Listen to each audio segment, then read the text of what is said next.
മലയാള cinema 90% മരിച്ചു കഴിഞ്ഞു. മരിച്ചു. ഞാൻ എൻ്റെ അഭിപ്രായമാണ് 2023 സന്തോഷത്തോടെ നിങ്ങൾക്ക് ഒരു 5 കൊല്ലം കഴിഞ്ഞ് ഈ ഇൻ്റർവ്യൂ എടുത്താൽ മനസ്സിലാവും. 90% മലയാള സിനിമ തീർന്നു. ഇനി 10% ബാക്കിയുള്ളൂ. ഇപ്പോൾ ഇവിടെയുള്ള തിയേറ്ററുകാരുടെ ഭൂരിഭാഗം അവസ്ഥ വെച്ചാൽ പലരും ശരിക്കും തിയേറ്ററൊക്കെ ഒന്നും കൂടെ അടിപൊളിയാക്കി ശരിക്കും ആ കൊറോണ പീരീഡിൻ്റെ തൊട്ടുമുമ്പൊക്കെ ചെയ്ത തിയേറ്ററുകാരൊക്കെ കാര്യം എന്ന് പറഞ്ഞാൽ ആത്മഹത്യയുടെ വക്കിലാണ്.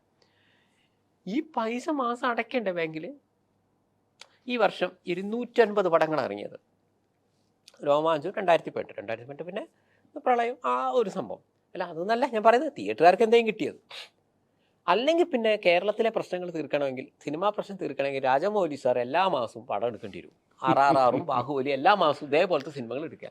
വിജയും സൂര്യയൊക്കെ എല്ലാ മാസവും ഓരോരോ പടം ഇറക്കുകയാണ് ഒരു പരിധി വരെ ഒപ്പിച്ചു കൊണ്ടുപോകാം.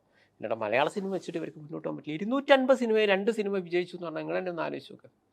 അപ്പോൾ ഈ തിയേറ്റർ അടച്ചുപൂട്ടി പോയാൽ ഇവിടെ വരുന്നു ഇനി മൾട്ടിപ്ലക്സ് മാത്രമേ കേരളത്തിലുണ്ടാവുള്ളൂ. നമ്മൾ സാധാ തിയേറ്റർ എന്ന സാധനം ഉണ്ടാവില്ല.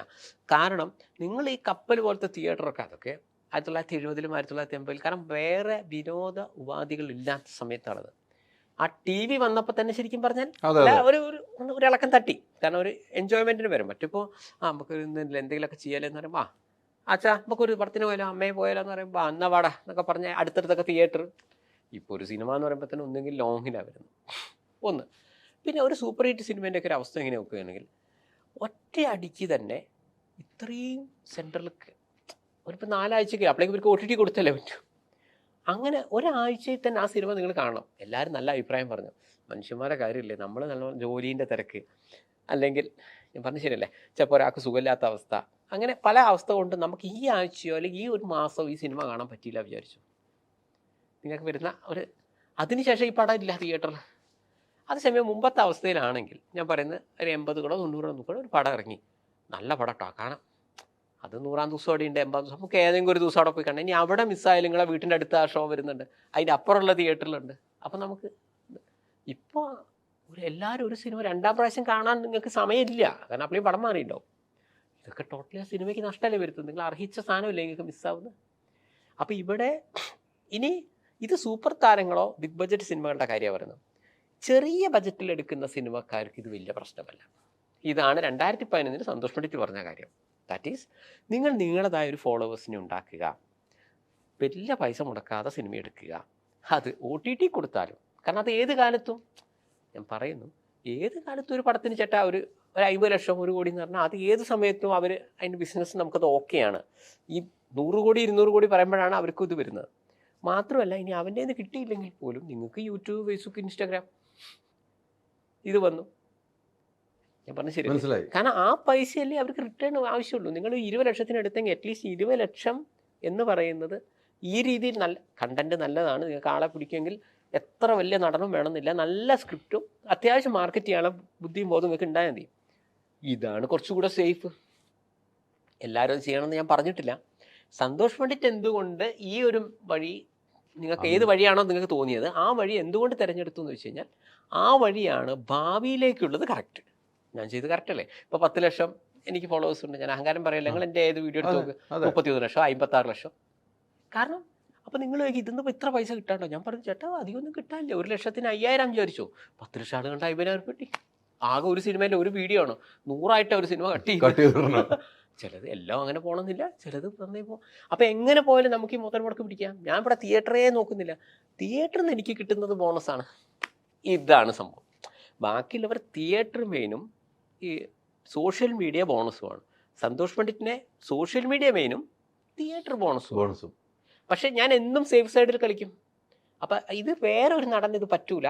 കാരണം അവർ വാങ്ങുന്ന പൈസ തന്നെ 6 കോടി ഇതൊക്കെയാണ്. അപ്പോൾ അത് സോഷ്യൽ മീഡിയയിൽ എന്ത് അലോക്യം പറഞ്ഞാലും കിട്ടില്ല. അപ്പോൾ ഇതെന്ത് സംഭവിക്കും? ഈ ബിഗ് ബഡ്ജറ്റും മറ്റുള്ള സിനിമകൾ ഒരു 5-10 വർഷത്തിന് ശേഷം മലയാള സിനിമയിൽ ഒരു ബോധമുള്ളവൻ ഒരു ബിഗ് ബഡ്ജറ്റ് പടം എടുക്കാത്ത അവസ്ഥ വരും. കാരണം അത് ഇപ്പോൾ ഓക്കെയാണ് കേട്ടോ, ഇന്നത്തെ ദിവസങ്ങൾ ഓക്കെയാണ്. ഈ OTTക്ക് മതിയായ സബ്സ്ക്രൈബേഴ്സ് വന്നു. എക്സാമ്പിൾ, കേരളത്തിൽ 50 ലക്ഷം ആൾക്കാരാണ് സിനിമ കാണുന്നവരുണ്ട്. ഈ 50 ലക്ഷം ആൾക്കാർ സബ്സ്ക്രൈബ് ചെയ്തു സങ്കല്പിച്ചു. അന്ന് മുതൽ ഇവൻ്റെ പടം എടുത്താലും പുതിയ സബ്സ്ക്രൈബേഴ്സ് വരാനില്ല, ഓൾറെഡി ഉള്ളവരേ ഉള്ളൂ. മാക്സിമം ഈ പടം വരുന്നില്ലെങ്കിൽ എന്താണ് ആൾക്കാർ ചോദിക്കും, ചേട്ടാ ഈ സിനിമ എന്താ വരാത്തത്?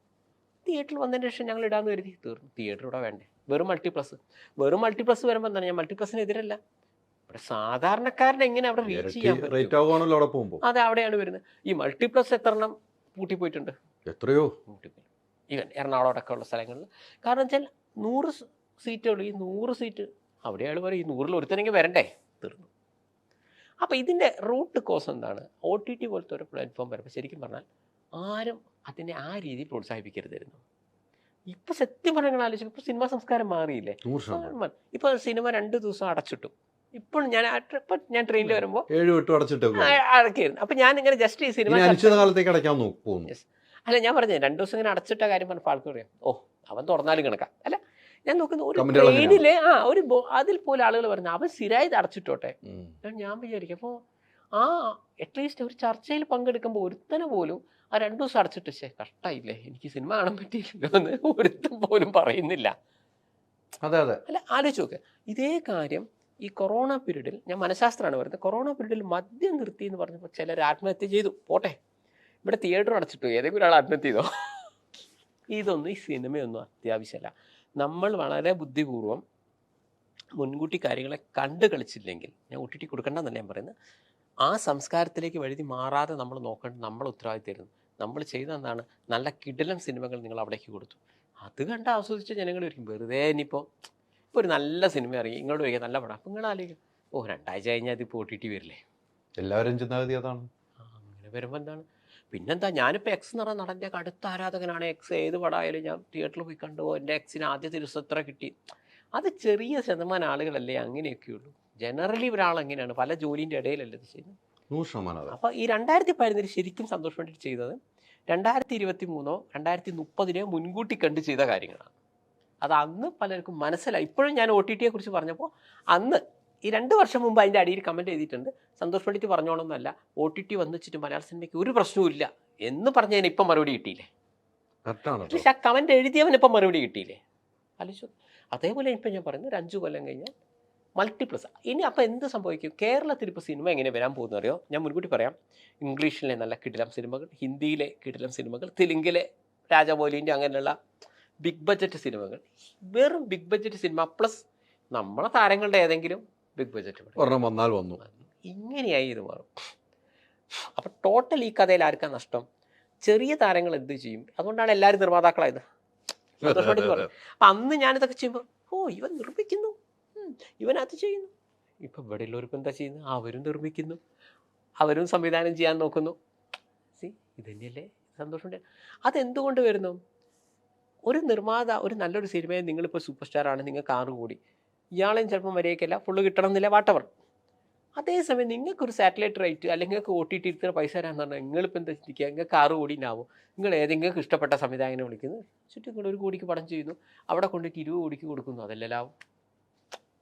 2 പ്രശ്നമാണ്.